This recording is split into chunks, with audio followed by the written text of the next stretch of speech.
Ponniyin Selvan 1 is all set to release in theatres tomorrow. Yes guys, मैं बहुत ज़्यादा excited हूँ। आई होप कि आप भी उतने ही ज़्यादा एक्साइटेड हो गए। अब इस फिल्म को देखने से पहले आपको ये वीडियो देखना बहुत ज़्यादा ज़रूरी है, क्योंकि इस वीडियो में आज हम डिस्कस करेंगे कि कौन से एक्टर्स कौन से कैरेक्टर्स प्ले करेंगे, मतलब उनके रिलेशंस क्या हैं, आपस में कैसे लोग जुड़े हुए हैं। तो इस पूरी फिल्म को आपको समझने के लिए बहुत ज़्यादा आसानी हो जाएगी अगर ये आप वीडियो देख लोगे। So guys, watch this video till the end and subscribe to this channel now.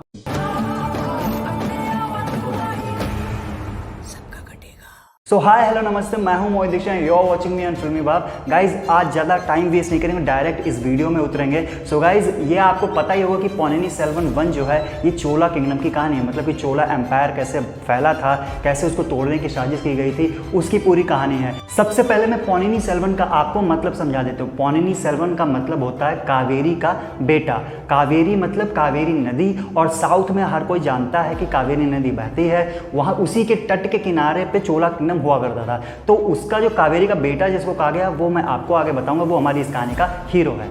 So the first character which we will introduce is Sundar Chola. सुंदर चोला बहुत बड़े चोला एम्पायर के राजा थे, और इनका जो रोल कर रहे हैं वो प्रकाश राज कर रहे हैं। प्रकाश राज बहुत बड़े एक्टर हैं, हम जानते ही हो। और पोन्नियिन सेल्वन की जो कहानी है वो इन्हीं की डेथ के बाद से शुरू होती है। जाहिर सी बात है कि राजा मर जाएगा या फिर राजा का कत्ल हो जाएगा या कुछ भी उसके साथ हो जाएगा, उसकी डेथ हो जाएगी, तो उसके बाद गद्दी पे कौन बैठेगा, इस पूरी भसड़ में क्या पूरा खेल खेला जाता है, वही पोन्नियिन सेल्वन की कहानी है। अब आप इसको अगर क्रोनोलॉजी से समझोगे तो बहुत ज़्यादा आसानी रहेगी, क्योंकि सुंदर चोला हो गए राजा जी, और उनके 3 बच्चे हैं। अब हम उन 3 बच्चों को इंट्रोड्यूस करेंगे, फिर उन 3 बच्चों से रिलेटेड 3 और पर्सन हैं उनको इंट्रोड्यूस करेंगे, और इसी में हमारी पूरी जो मेन लीड कास्ट है वो फाइनल हो जाएगी।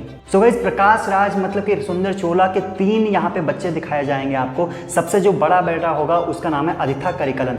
आदित्य करिकलन का जो रोल है वो चियान विक्रम प्ले करने वाले हैं। Chiyaan Vikram as you know कितने बड़े स्टार हैं। और उसके बाद में जो सेकंड नंबर का उनकी बेटी है, बेटा नहीं बेटी है, उसका नाम है कुंदवई, और कुंदवई का रोल त्रिशा कृष्णन करने वाली। त्रिशा कृष्णन भी बहुत पॉपुलर एक्ट्रेस हैं, 19 साल से वो इंडस्ट्री में काम कर रहे हैं। उसके बाद में जयम रवि एक्टर हैं, वो प्ले कर रहे हैं अरुलमोझी वर्मन का कैरेक्टर। अरुलमोझी वर्मन ही पोन्नियिन सेल्वन है, मतलब यही हमारी इस कहानी का हीरो है। बहुत सारे लोग समझ रहे होंगे कि चियान विक्रम क्योंकि बड़ा एक एक्टर है तो वो शायद मेन लीड में होगा। नहीं, वो मेन लीड में नहीं है, हालांकि वो बहुत ज़्यादा इंपॉर्टेंट कैरेक्टर है, क्योंकि उसके साथ ही कुछ ऐसा हो जाता है जिसके बाद से पूरा घमासान, पूरी साजिशें चालू हो जाती है पोन्नियिन सेल्वन के आसपास। बट जो हमारा मेन हीरो है वो अरुलमोझी वर्मन है, मतलब कि जयम रवि है। तो गाइज, एज वी डिस्कस्ड कि सुंदर चोला के 3 बेटे बेटियां हैं। सबसे ऊपर आदित्य करिकलन आता है जिसका रोल चियान विक्रम कर रहे हैं, दूसरा कुंदवई है जिसका रोल त्रिशा कृष्णन कर रही हैं, और तीसरा जो सबसे छोटा बेटा है वो है अरुलमोझी वर्मन जिसका रोल जयम रवि कर रहे हैं। अब इन तीनों से रिलेटेड 3 और कैरेक्टर हम आपको बताएंगे जो इस कहानी के मेन लीड में आ जाते हैं।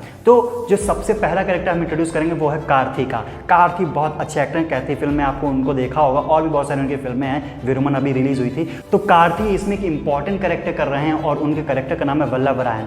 वल्लभरायन भी एक प्रिंस है, वो भी एक राजकुमार है, बट वो वानरा क्लैन से है, और उसका जो प्रेम संबंध है वो सुंदर चोला की बेटी कुंदवई के साथ चल रहा है, मतलब कि त्रिशा कृष्णन और कार्ति आपस में लव इंटरेस्ट के तौर पे आपको इस फिल्म में दिखाई देंगे। इसके बाद में जयम रवि मतलब कि हमारा जो हीरो है, जो पोन्नियिन सेल्वन है जिसका नाम है अरुलमोझी वर्मन, उसकी जो हीरोइन है उसका नाम है वानिथी, उसके कैरेक्टर का नाम है वानिथी, और इसको प्ले करने वाली एक्टर जो है वो है सोभिता धूलिपाला। सोभिता धूलिपाला को आपने रमन राघव 2.0 में देखा होगा, एक मॉडल है, साथ साथ एक्ट्रेस भी हैं। वो भी किसी गाँव की एक प्रिंसेस होंगी, और उनके कैरेक्टर का नाम वानिथी है।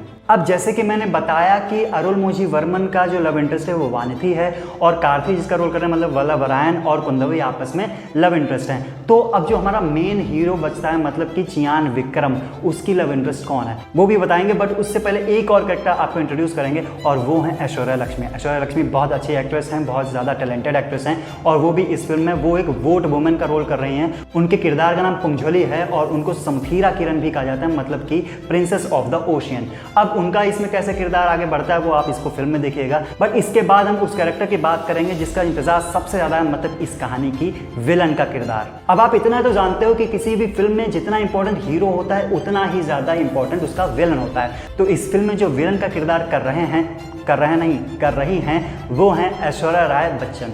ऐश्वर्या राय बच्चन का इसमें डबल रोल है और जो पहला रोल है उसका नाम है नंदिनी और जो दूसरा रोल है उसका नाम है मंदाकिनी देवी। अब मैं ऐश्वर्या राय बच्चन के दोनों रोल्स को समझाऊं उससे पहले प्लीज यार इस चैनल को सब्सक्राइब कर लो, लाइक कर दो वीडियो को अगर अभी तक पसंद आ रहा है तो। ऐश्वर्या राय बच्चन के जो दो रोल है नंदिनी ही इस कहानी की मेन विलन है और उनका जो प्रेम संबंध होगा वो चियान विक्रम के साथ दिखाया जाएगा। चियान विक्रम का जो कैरेक्टर है मतलब कि आदित्य करिकरन उसके साथ में नंदिनी का प्रेम संबंध होता है पहले यंग एज में और उसके बाद कुछ ऐसा गलत हो जाता है, कुछ ऐसा इंसिडेंट हो जाता है जिसकी वजह से नंदिनी की शादी कहीं और हो जाती है। तो जब नंदिनी की शादी कहीं और हो जाती है उसके बाद वो इस पूरे चोला एम्पायर को खत्म करने की कोशिश में लग जाती हैं। तो वो कौन कौन सी साजिशें करती हैं, कैसे इस चोला एम्पायर को खत्म करने की कोशिशें करती हैं, वो सारी चीज़ आप फिल्म में देखिएगा। अब जैसे कि मैंने कहा कि ऐश्वर्या राय बच्चन के दो किरदार हैं, मतलब कि एक नंदिनी दूसरा मंदाकिनी देवी। अब मंदाकिनी देवी की बात करते हैं। मंदाकिनी देवी जो है वो नंदिनी की ही माँ का किरदार है और वो डीफ है, साथ साथ में म्यूट भी है, मतलब कि ना वो बोल सकती है ना वो सुन सकती हैं। तो उनका किरदार भी आपको इस फिल्म में नजर आएगा। सो गाइस ये सारे इंपॉर्टेंट कैरेक्टर्स थे जो आपको जानना बहुत ज़्यादा ज़रूरी था।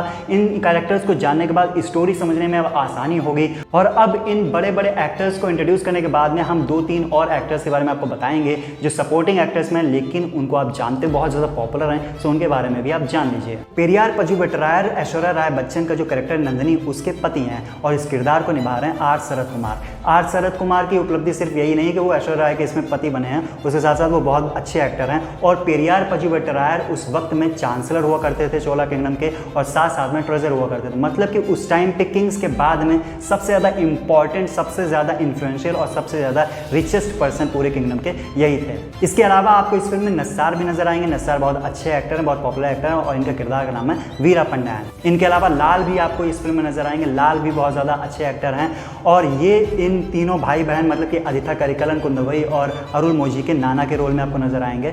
सो गाइज ये सारे 3 और इंपॉर्टेंट कैरेक्टर्स थे जो सपोर्टिंग कैरेक्टर्स में होंगे बट इंपॉर्टेंट थे, तो ये मैंने आपको बता दिया कि कैसे ये लोग कौन सा रोल प्ले कर रहे हैं। और इसके साथ साथ हम एक और चीज़ आपको बता दें कि मैंने एक और वीडियो बनाया था कि मणिरत्नम की इस फिल्म को कैसे 64 ईयर्स बनाने में लग गया, मतलब कि एमजीआर से होते हुए कमल हासन तक गई और उसके बाद कैसे चियान विक्रम तक पहुंची, साथ साथ में बीच में थलपति विजय के पास भी गई थी। तो कैसे ये पूरी जर्नी रही है उसके ऊपर मैंने एक अलग सा वीडियो बनाया, उसको ज़रूर देखिएगा। बाकी अगर आपको ये वीडियो पसंद आए प्लीज़ लाइक कीजिएगा, शेयर कीजिएगा और चैनल को सब्सक्राइब करना मत भूलिएगा। चैनल को सब्सक्राइब करने के साथ साथ बेल आइकन दबाना भी ज़रूरी है। सो गाइस प्लीज़ उसको भी हिट कीजिएगा। मिलते हैं एक नए वीडियो में, तब तक के लिए सदा फिल्मी रहो।